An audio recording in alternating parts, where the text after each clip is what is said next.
What is going on, family? Let's review my most recent leg day.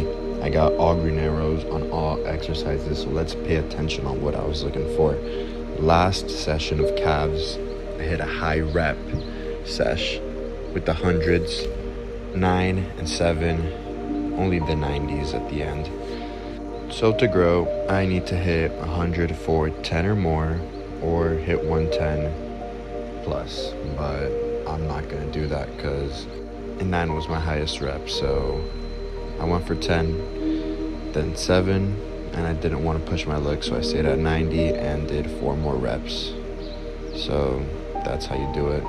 We don't lift with the ego, lift with the numbers. Then we went on the leg extension. What did I have last sesh? High rep leg extension on 286. About 26 reps. So yeah, I'm gonna up the weight, 297, max out the leg extension. Hit high reps for all 3 sets. So I went up on the weight as well for the single leg. Now the single leg, I always like to take it a while before I up the weight, but I was overdue as well. The quads are growing, so the method is beautifully working. I love it. This is a super W workout for me today, guys. Last session really did hit, especially after all the food I ate in between.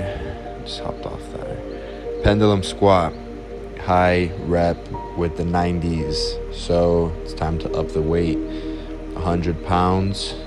Man, the 9 reps, these 9 reps feel so painful. Something about the pendulum squat makes every rep hurt so bad. So I dropped it right after, and I did the exact same amount as my last second set. So keeping it steady, good instincts on my behalf, because I've been doing this a while. And then I left it again, and I hit the exact same rep count twice for the third set. So that set of 100 really saved my pendulum today. It's all about the single reps. This is what growth is all about. The tiny wins, these tiny reps. Like, we're fighting for our lives every session to get bigger and stronger. At the beginning, it's fast, but we've been doing this for years. Takes a lot more effort and strategy. Hip abductors, the chillest part of the workout.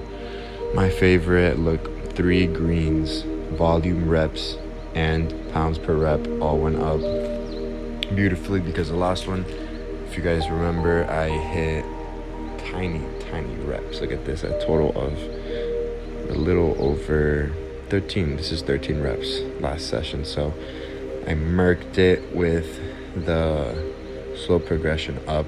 Instead of starting off with 220 off rip, I got my legs full of blood. 10 rep with the 198. Climbed back up there. Still only hit 5 reps to 220, but I did it at the end after I got all my volume for my adductors. Super W. And super W with the freaking hamstring curls. But I'm not surprised and don't really care. Hamstrings are still super boring. But I entered a new rep number, 195.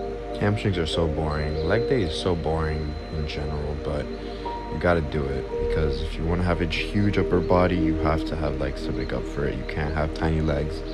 Working at a gym, I see common denominator amongst a lot of gym bros is they just skip it. Everyone's skipping legs, they're not hitting it hard enough. So I refuse to be one of those. I also refuse to be one of the people that skip abs. So I force myself to do these after every leg day, so I know they're nice and hard and popping for my upper day on the next following day. I almost said previous. And 3 green arrows again, more moderate progression. I dropped the weight a tad bit, got more reps, and dropped it all the way up to 10 pounds instead of no weight, just to keep some force, even if it's a little light, keep some force on my neck so I can get the numbers up, because it's all about the numbers, baby. Look at those. There's a little pump right here. The calves are popping. I knew adding calves at the beginning would finally make a difference in my leg. And yeah, super boring. Legs is not my favorite, but there, you gotta hit it. So let's be the best at it. Do one more pose, bodybuilding pose. Hope you guys enjoyed. Copy me if you want to get large. Peace.